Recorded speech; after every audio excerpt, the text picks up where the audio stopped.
بسم اللہ الرحمن الرحیم۔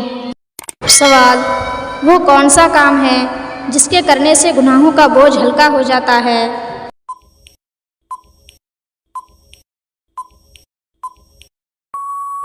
جواب: کثرت استغفار۔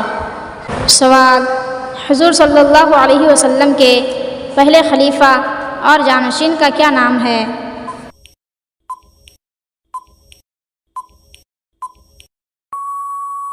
جواب: حضرت ابوبکر صدیق رضی اللہ عنہ۔ سوال: ہفتہ کے کن دنوں میں نفلی روزے رکھنے کی خصوصی فضیلت ہے؟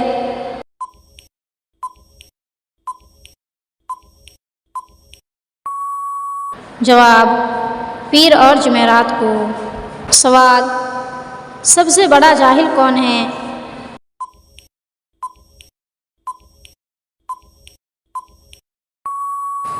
جواب: اپنے علم پر عمل نہ کرنے والا سب سے بڑا جاہل ہے۔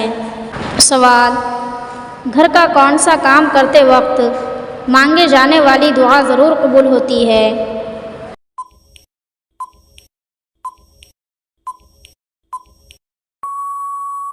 جواب: کھانا بناتے وقت مانگے جانے والی دعا ضرور قبول ہوتی ہے۔ سوال: بتائیے وہ کون سی حالت ہے جس میں مسلمان اگر حرام نہ کھائے تو گنہگار کہلائے گا؟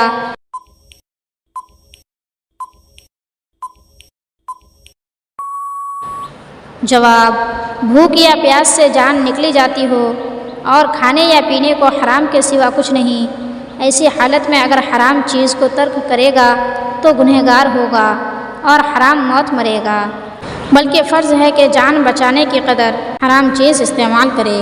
سوال: بتائیے وہ کون سا کلمہ ہے جسے ساتوں آسمان اور زمین ترازو کے ایک پلڑے میں ہوں اور کلمہ دوسرے پلڑے میں تو یہ کلمہ وزنی رہے گا؟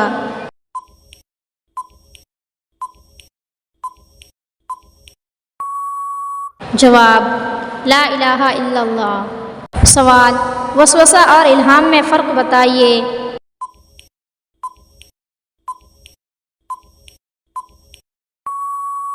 جواب: اگر دل میں اٹھنے والا خیال نیک عمل کے ہیں تو یہ الہام ہے، اور اگر شر یا برائی کی طرف مائل ہے تو یہ وسوسہ ہے۔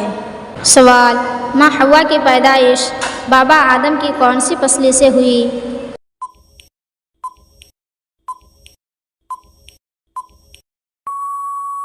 جواب: ماں حوا کی پیدائش بابا آدم کی بائیں پسلی سے ہوئی۔